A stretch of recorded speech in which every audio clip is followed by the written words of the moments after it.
जय शिवराय मंडळ. मी पत्रकार अमृत झांबरे. शिवश्री न्यूज मध्ये तुमच्या सगळ्यांचं खूप खूप स्वागत. गेले 13 वर्ष समाजकार्य करत असताना राष्ट्रवादी युवक आणि विद्यार्थी काँग्रेस याच्यामध्ये अध्यक्षपद भूषवणारे भैया आपल्यासोबत आहेत. अनेक वर्षांपासून अजितदादांच्या नेतृत्वाखाली त्यांनी अनेक सामाजिक कार्य केलेले आहेत.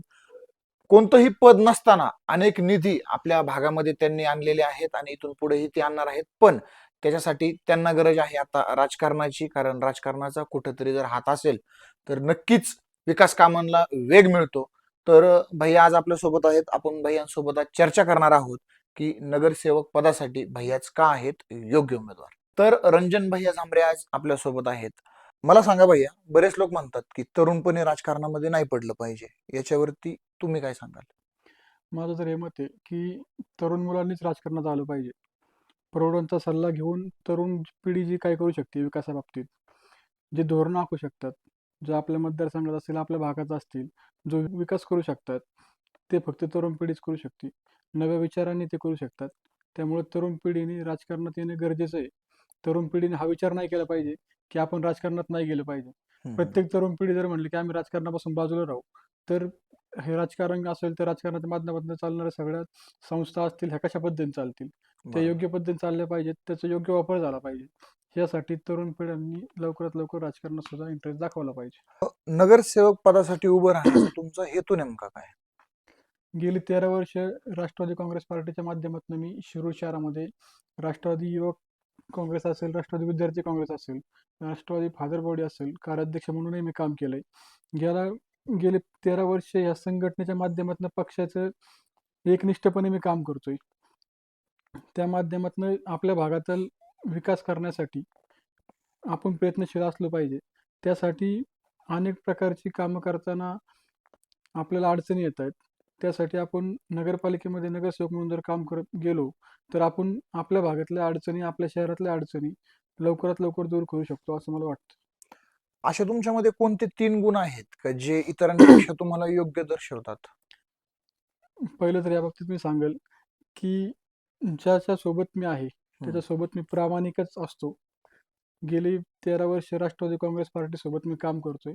तेव्हापासून आजपर्यंत एकदाही पक्ष मी कुठं बदललेला नाही. मी आहे त्या जागेवरतीच आहे. आज पाहताल तर आत्ताच्या येणाऱ्या निवडणुकीसाठी काही लोकांनी आपला पक्ष बाजूला ठेवून फक्त तिकीट मिळवण्यासाठी बेडकासारख्या उड्या मारून पक्ष चेंज केलेत.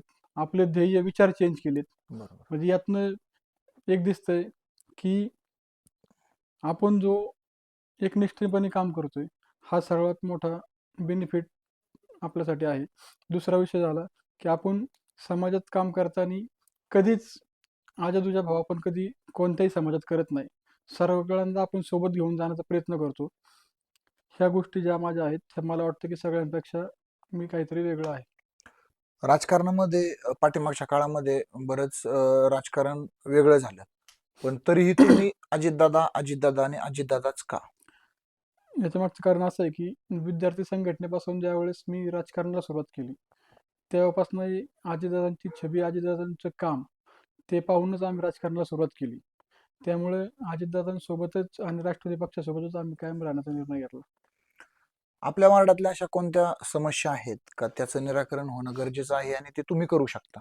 पहिलं तर माझं असं म्हणणं आहे, की माझ्या भागातील इंदिरानगर वसाहत आहे. त्या वसाहतीमध्ये अनेक अडचणी आहेत. ड्रेनेजच्या अडचणी आहेत, तिथलच्या पाण्याच्या अडचणी आहेत. त्या सोडवण्यासाठी पहिला मी प्रयत्न करेल आणि त्या लोकांना आहे त्या जागेवरती घर कसं उपलब्ध होईल, यासाठी 1001% मी तिथे प्रयत्न करणार आहे. राहिला दुसरा भाग, तर छत्रपती कॉलनी असेल किंवा अजून काही भाग असतील, तिथे बऱ्याचशा ठिकाणी अजूनही रोडची अवस्था एकदम बेकार आहे. हम्म. तिथं लाईटच्या बाबतीतही अडचणी मोठ्या आहेत. आणि दुसरा त्यातील तिसरा भाग असा आहे, की ही जी एम-एस-सी-बीच्या लाईन ज्या गेल्यात, आता सिटीमध्ये भरपूर 2 मजली, 3 मजली बिल्डिंगा होत आहेत. पण ज्या लाईन ज्या गेल्यात, एम-एस-सी-बीच्या लाईन ज्या आहेत, त्या संपूर्ण कुठेतरी गॅलरीमध्ये येत आहेत, कुठेतरी तुमच्या टेरेसवरती येत आहेत. त्या अंडरग्राऊंड कशा होतील, यासाठी आपण पहिला प्रयत्न करणार आहोत. महिला सुरक्षेच्या बाबतीत जर विचार केला तर बरेच प्रश्न भेडसावत आहेत. तर त्याच्यासाठी जे काही गोष्टींची गरज आहे वार्डामध्ये, सीसीटीव्ही असतील, इतर काही गोष्टी, याच्यावरती तुम्ही कशा दृष्टीने पाहता? नक्कीच त्या बाबतीत प्रत्येक भागामध्ये प्रभाग असेल किंवा शिरूर शहरातही असेल, तर हे सीसीटीव्ही प्रत्येक भागामध्ये लागले गेले पाहिजेत, जेणेकरून ह्या सगळ्या गोष्टीवरती आळा येईल. माझा सगळ्यात महत्वाचा आणि शेवटचा प्रश्न म्हणू आपण, तुम्हालाच नगरसेवक का करावं जनतेने?